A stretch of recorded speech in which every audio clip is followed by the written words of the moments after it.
So here we are in the We are. week-long celebration of Tribes and Kofa's eighth anniversary. I keep thinking myself, 8 years. And Years, this particular man. conversation is highlighting two particular people, having a conversation with them, or as some of my old time Jamaicans, a conversation with them about their tribe experience, but also some new roles they'll be taking on or have taken on in this new dispensation of Tribe Sankofa. I'm so excited to have with me Zara Warner, who even loves Zara one more time, and Ricardo Barrett, who is also one of my soul sons. He's one of my soul, Mm. and it is such an honor and blessing to have them here. So Zara and Rick also happens to be the longest serving member of Tribes and Kofa at this That's Pick it time. up right. for That's right. Ray. Rick Thank you. Yeah. Thank you. So Rick ended up in a production of Red and Brown Water that I Yeah. directed. Mm. Amazing play by Tyrell Alvin McCraney. A book of plays that changed my life, that changed my view of theater and script writing. Tyrell is everything. He also went on to, we did Brother Size, which we ended up never doing. I have to do that play before I die. He also went on to do Moonlight. He's the writer of Moonlight. Mm. He also Yes, that wrote is true. Fireboy. There's a show on TV now called David Makes Man. And there's a film he did called High Flying Bird. Tyrell is brilliance personified. And so Rick was cast in that play. And out of that experience, I asked him to audition for Tribes and Kofa. Mm. Right. Yeah. Zara is the daughter of one of the men who's responsible for my theater journey. His name is Earl Warner. Earl Warner is one of the theater beings, and I use that term deliberately. Theater beings, because these men lived and breathed theater, and they were about Caribbean theater and expression. And Earl was one of the people who directed me, who had the honor of being directed by, who made me know I wanted to direct, but also made me understand what it meant to create a space for actors and for performers, and to craft and create worlds and performances. And then I think she was in a workshop I did. Was it for Quilt? You had just come back, and Ray, on yes, early Mm. days of Quilt. I think it might have been. It was the acting things, or maybe it was Judas. Oh, yes, yes. Judas. Was it Judas? It must have been Udas because I was at Yes, Udas. you Yeah, had what was you had recently come back, and you were mm-hmm. in the workshop, and your energy, I was like, okay, this woman is her father's child. And so my history and lineage with these two goes from far. Rick, what has it been like being in tribe for so long? It has been a journey, a beautiful journey, because I've gotten to interact with so many different tribals over the years.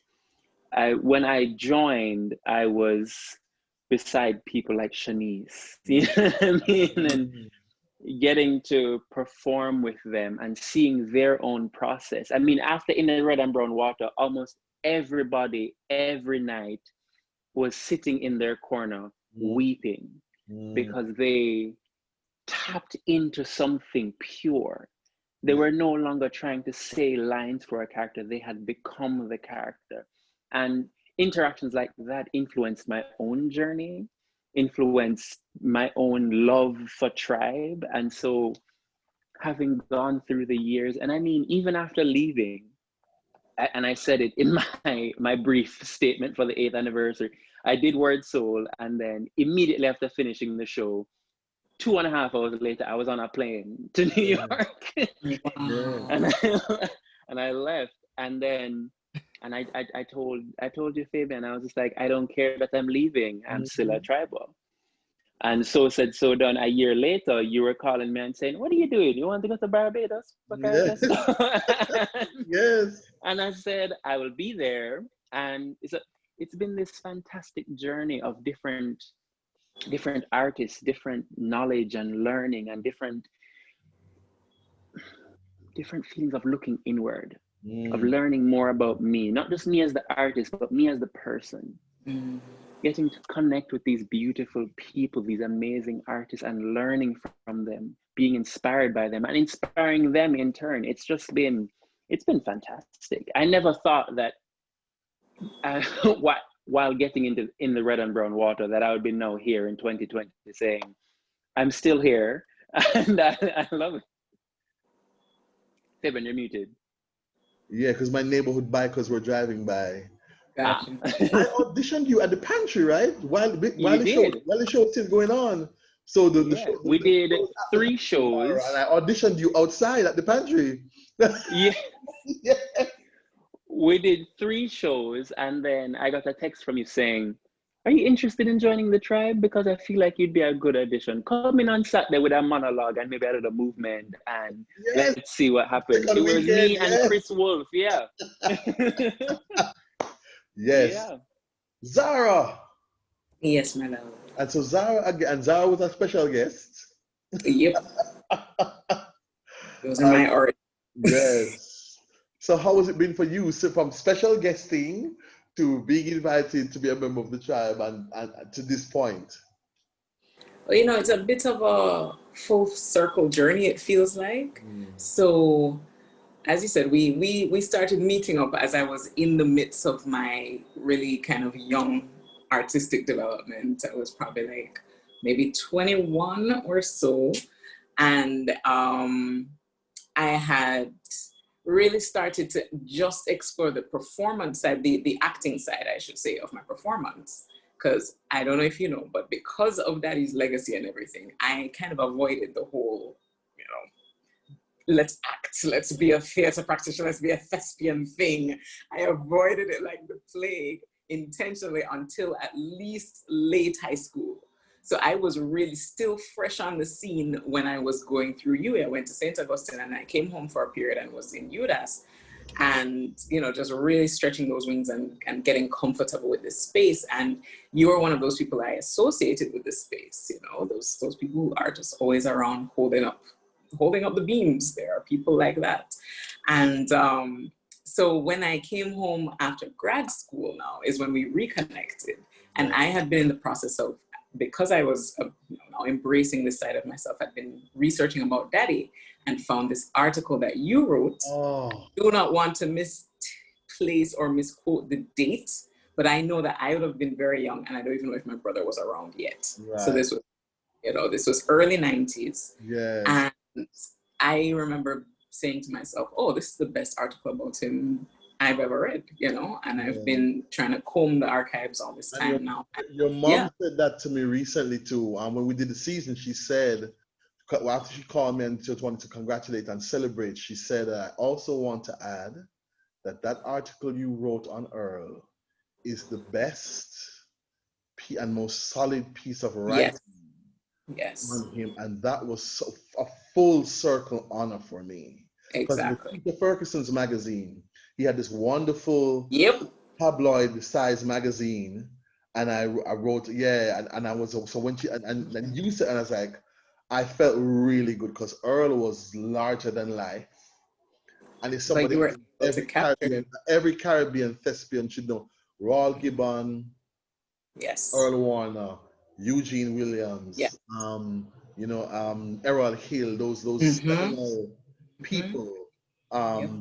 So wow, full circle. Talk about full circle. Full circle. And it's again full circle with my mom, who's now appeared in the Women Changemakers book that because just released. Yes, it literally came out like this month. She got her copy this week. So, you know, though that's gonna be an iconic photo of her. Nice. Uncle Peter's photos of Daddy are the ones that we still use in like all the publications, your work. And so I'm going through this journey of discovery, finding you wrote a piece at Calabash inspired by that journey of archiving and discovering that. And that's where we connected at that Calabash. My first time performing on the Calabash stage and everything. And so it was just that confluence. By that time, you and I already said, okay, this is happening. Yes. And by that summer, so that was May, I think by July, you were messaging me to say, oh, we're having our season. Please come and do this piece, which I prepared like in 3 days. And I decided to add a sax player. Yes. To rehearse with. We were doing And I once, remember right? rehearsing like the day before. Oh gosh, what was his Yes. name? Yeah, Richie. Thank you. Yes. And he had a gig, so you had like a half. Yes, remember you guys went outside. We were doing Yes. the lighting rehearsal. And I Literally said, okay, just Zara, these on are the touch moments. on the side. These are the moments. Whatever else comes up, you and him sorted out, and you went outside. Philip Sherlock. Wee! And then when he came, he also had a gig the night of the show. Yes.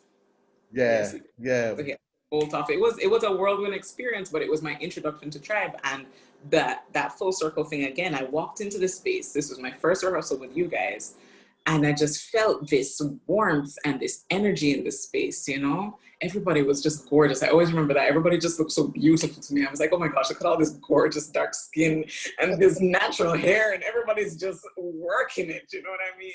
And they're just full of all of this light and energy and vibration, and they greeted me so warmly. I just felt the love in the place. Yeah. Chantal was there that night too. Yes. I just remember these gorgeous people doing amazing work, and I said, no, this is a beautiful space. I could definitely see myself in this space, and I was honored to be invited. And here I am now. What is this? A year and a half later, going on to hoping to engender that same kind of energy and work in the space. I want us to walk into a space and people say, oh yeah, this is where I want to be, just like I did. So it's an Awesome. here. Yeah, and Yeah. it's a circle, and I'm really grateful and blessed because Yashika said the same thing the first time she was a guest. She said, I've never been to a group and felt the energy I felt when I came to Tribes and Kofa. Mm-hmm. She said, "Uno act like you don't know me a long time." Yes. And I was really the only person who knew her.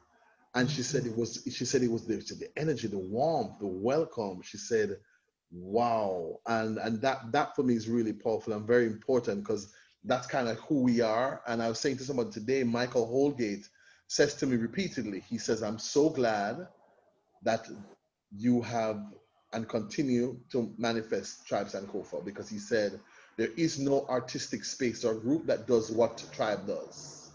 He said the centrality of healing and wholeness and love and light and grace is not the focus of any other group.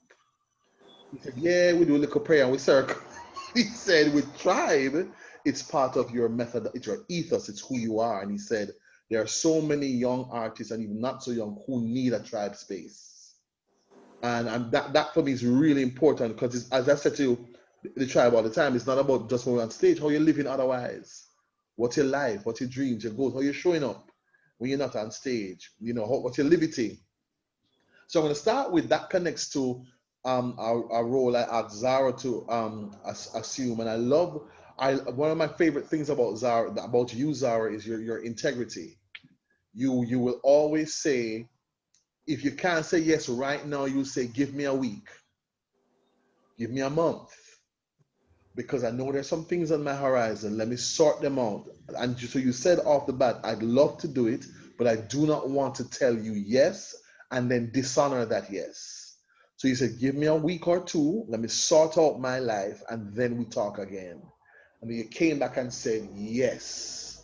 And so Zahra has assumed duties as what we're calling our wellness and development coordinator, which is again something that's been very central to Tribe, but not in a role. It's kind of been housed in me as artistic director founder that I'm doing that as well. And I do that naturally as part of my being. But I thought, you know what? I want it to be a focus and a thing in Tribe that's not resident in me. And Zahra said yes and has shared her ideas and thoughts with me and then run it by the group. And again, the integrity of how you function, Zahra. She said, let's have a meeting. We call them Tribe gatherings. And let me share my ideas with the group so people can add their voice. That's Because you're ownership. very clear, it's a collaborative. Yeah. And that also excited me and made me say, I asked the right person to be the first one, because you said, I will give the core idea and the tribe will Yes. then fill out and we figure out what else. And then you also said, let's make it a year-long commitment. Then we pause and say, will Zahra be able to continue or want to? Or do we in that year groom the next coordinator from within Tribe? Exactly. Who showed up with that potential? Who are we doing deliberate training and grooming for to be the, because it's something that can rotate to be the Precisely. next wellness coordinator, or maybe there can be two if somebody's not fully fledged. Right, because it shouldn't just be housed within one person, right? So Zahra, so talk to us about that. How you feel and what your vision is, and part of how you function as well is Zahra is a trained drama therapist as well. So Madam Wellness and Development Coordinator, the first ever, the first ever within Tribes and Kofa. How are you feeling about the engagement and the journey ahead? So I know that this space nourishes me, and I was really invested in finding ways that I can leave my particular mark, or I don't even want to call it legacy, but impact on the space. And when you offered up, an opportunity to do that, and even better to kind of tailor that and coordinate that and design that so that it is something that is focused on the nourishing and nurturing of the tribers, I said, okay, this is a place that I can operate within, because the thing with the drama therapy training is that it has now almost, that and my artistic training have created this little baby that, does not exist without the other now. I can't do a role and not be aware of how it's affecting me as a person, of how it's informing the way that I'm moving through the world, the lessons that it's giving me, the ways that I have to shield myself from some of the things that comes up. It's all very intertwined. Yeah. And so I also am very aware that when there's some talented people in the world, I mean, it's ridiculous how they're even walking on 2 feet. Like Rick, I don't understand how he's able to just walk around as a person, a regular person, because the way he dances, the way he expresses himself when he performs, is like otherworldly. But I know that within that space of divinity can also be a lot of darkness. Yes. And so I just want us to be able to be aware of the darkness, aware of the things that we are carrying with us as we create this beautiful, impactful work. Yeah. And just as we walk through the world, be aware of what we're carrying. Yeah. I'm not here to, do therapy or to, be that role per se, but just to give people the space and time in which to engage in some of that self-care, self-development, self-empowerment work. And it really is always going to go in tandem with what we're doing at the time. Yeah. So this role will shift according to the needs of the tribe, what we're doing, performing for, if we're getting ready for a performance, or we're doing a facilitation, or whatever it is that we're doing. Even if we're in hiatus, what are the things that we have in place to help us check in with each other? There you go. So that we are remaining in tribe, even though we may not be actively performing. And that's my hope at the end of the day, that we take it and run with it as a tribe.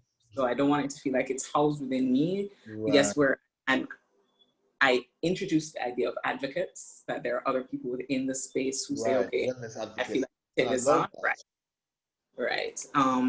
Because I don't want it to feel like if I decide that I can't take this on next year, then that's the end of this role. Yeah. Just like I hope that the movie. You're done. Exactly. Stop. And the work is done. And we are healed and we are whole. And oh my gosh, please. And one of the things for me is that when we were working on the virtual season, it was solidified for me how right and righteous you being the first, because some of the questions you posed as we were preparing and dealing with COVID and social distancing and getting ready and dealing with the shooting, the way you showed up for me and other people and things you put in the space made me say yes. Zahra's eye and awareness just around, how we doing, let's pause for a second and just kind of, before we shoot, let's kind of, So I was like, yes, this is what we need. And also the beautiful thing about it, and I shared that with you when we did one of the sessions when we were doing our showing up training process, is that I got to participate in the thing as a member, as a triber, because normally I'm running it. I'm facilitating it. And when do you get taken care of? And it allows now that space.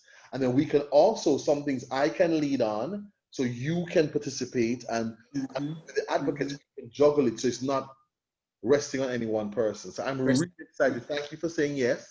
No, it's my pleasure. Thank And I'm you. excited because there is a Tribes and Cool for methodology that I'm documenting and making notes of. I think this adds to it.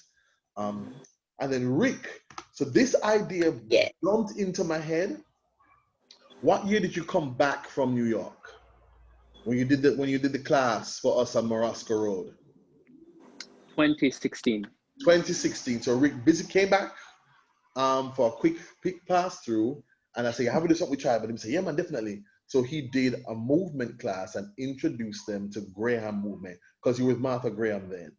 Right. And I was blown away. And I said it to him, "You do realize that you're a teacher, right? Because this little boy went off some Graham, they came down, did some auditions in Jamaica. A few young people were chosen. Rick went up, so he never know nothing about Graham before, he didn't know our name. He went to New York, and you had been there, you had been with the company for a year when you, in 20, how long had you been with them?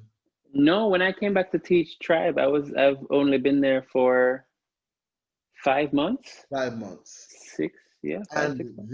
The comfort, the understanding, his ability to articulate the movement, where it was coming from, the ethos of the Graham. I was in the room going, "Look at my child."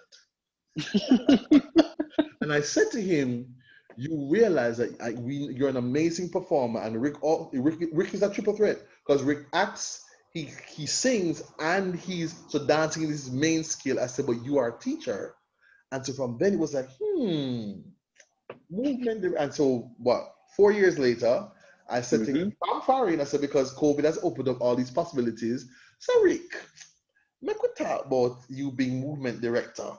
And he was like, "Yes." Because I've actually been thinking about that. I meant to have a conversation with you about some possibilities. So Rick, so welcome, Mr. Movement Director, sir. And we've already done our first movement assessment virtually, and I know it's done. How you feel? What's in your head and in your space about this new role as movement director for Tribes and Kofa? Okay, firstly, thank you. And let me go back to say, I didn't realize Zahra was coming from royalty. Yay! Because you said Warner, and I was just like, Warner, it can be a common last name, but then you explained within this conversation. And I've been sitting here smiling, but in my head, I'm going, Zahra has been royalty this entire time. You have manners, little boy. Manners. I must know my manners.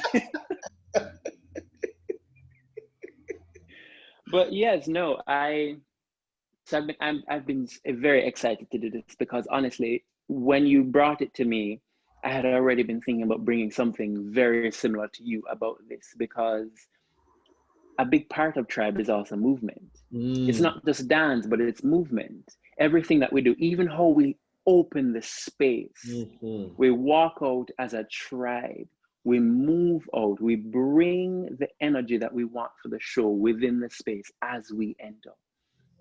And I love that I now have the opportunity to shape and sculpt that in the way that I believe is your vision. Because I've seen so many iterations of the tribe that I believe I have an understanding now, and I'm glad to have the opportunity. I'm very excited. Nice. I've choreographed within my mind that entrance movement to Shosholoza, which is, that's our signature. And there are, after doing the movement assessment, I've now have a better understanding. I feel like I really connected with a lot of people one-on-one, Zahra included, during the movement assessment, because I got to see raw truth, genuine actions. I got to see people, some of them outside of their comfort zone and others within their comfort zone, but everyone showed something pure, something genuine. A passion was there from every single person, whether they realized it or not. Yes. And they picked it up without me having to overly explain or anything like that. They picked it up. Yes. And I enjoyed it. And I'm really looking forward to it. There are so many ideas. And as I told the group before the original movement assessment, I said there is a piece of work coming to everybody that you all need to be prepared for. I think it was Dylan who said that.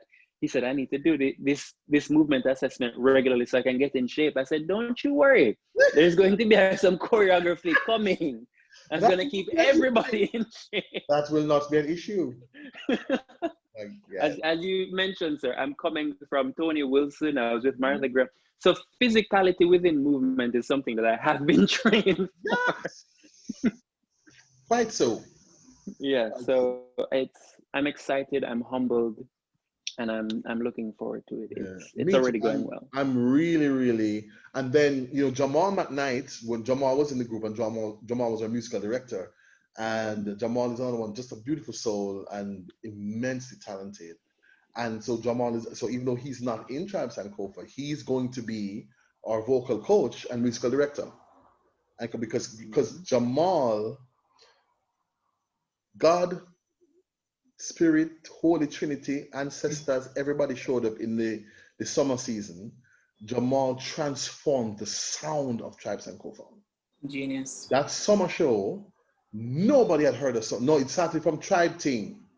When we did a Tribe Team at Blue Room, and I forget what year that was. I remember Dougie Prout and Dahlia Harris, and Dahlia is a long-time supporter of Tribe Sankofa. Dahlia said to me, but Fabe, when Tribe starts singing, because are they seeing people? But them not sound this. Because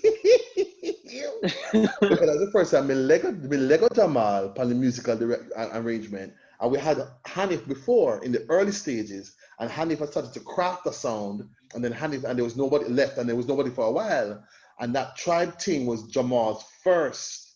And I remember Dahlia and Dougie Proud. Dougie said, when are you start singing like this? And I say, in the rehearsal then? Because of that young man over there. And then with the summer season, I still am amazed at the sounds he got out of the Tribe in 3 weeks. With some people in foreign, because David had traveled and came back, and it was a rough season to get ready for. It was very demanding, it was grueling. But I will never forget that transformation. And you know, Jamal is voice, and he is singing, and he is Tribe, and his heart, he's so talented, and he got us ready for our virtual season. So I said to him, I said, you know, you're the vocal coach and musical director for Tribe Sankofa. That's just it, and we'll set up our schedules and things based on your availability. And that excites me about having, because the times when we've had, and even in that summer season, there was, Darian was then assistant artistic director, and then Jomo directed a piece, and so did Jamal, and so did Darian. And it gave me more space to focus on the pieces I was directing, because I never needed to be in their rehearsals. And they only asked me, and then I'd see it and it made a big difference. And also what we presented was more bold and ambitious and varied, because you were seeing 4 directorial eyes as opposed to 1. But what was beautiful was 4 directorial eyes within the womb of Tribe Sankofa. So it fit in the space, but the vision was different. And for me, that was a beautiful feeling. And for me, movement and development, the movement director, it all ties into that. You know, our hashtag is We Are Tribe Sankofa. And I'm really excited, but also grateful for this journey. So I want to thank the 2 of you for saying yes to this engagement, this assignment, this kingdom work, as older people used to call it. And excited about taking the journey with you into 9th, and 2022 will be our 10-year anniversary. Wow. That's going to be a big thing. I have some ideas in my head. I need to start the planning and the begging for next year, but it's going to happen. So Zahra Warner, Tribe and Movement and Development Coordinator, sorry, Wellness and Development Coordinator, and Ricardo G. Barrett, Triber in a foreign, yes, in Mankalia we have 2 foreign active tribers, 1 into Canada and 1 into America, because technology allows these things, and they were both clear. So Kayla is the other person who said, don't be confused by the plane I'm taking to go abroad. I have no intention of coming out of Tribe Sankofa. So please, let's just be very clear. And we've made it work. Our movement director, thank you. Me excited about the journey. Big up on yourself. Any parting words or thoughts before we end this recording? Zahra, let's go with you. Parting words or thoughts on whether it's the 8 years or the journey ahead. Yeah, I mean, I'm just honored to be part of something with this kind of history and the knowledge that it has future business to do, that we have so much more to look forward to. This is a wonderful thing to be able to be a part of, you know. Rick. And happy birthday. Yay! Rick. I would say look out for the growth of the tribe. The tribe is ever moving, ever living. It is a force. It is a living force. And so look out for the things that we're bringing, not just to the stage, but to audiences everywhere, whether it be virtual or otherwise. We as artists are constantly growing, and we, the tribe, are constantly growing. So it's going to surprise a lot of people, and it's going to inspire even more people. So look And out. some people will go, we didn't know. Because we have some people who've been following us from the beginning, and they're gonna go, we didn't know. We didn't see it. So checking out, honored, blessed at this milestone, and the energies, the spaces, the people, the souls that have taken this journey and continue to take this journey.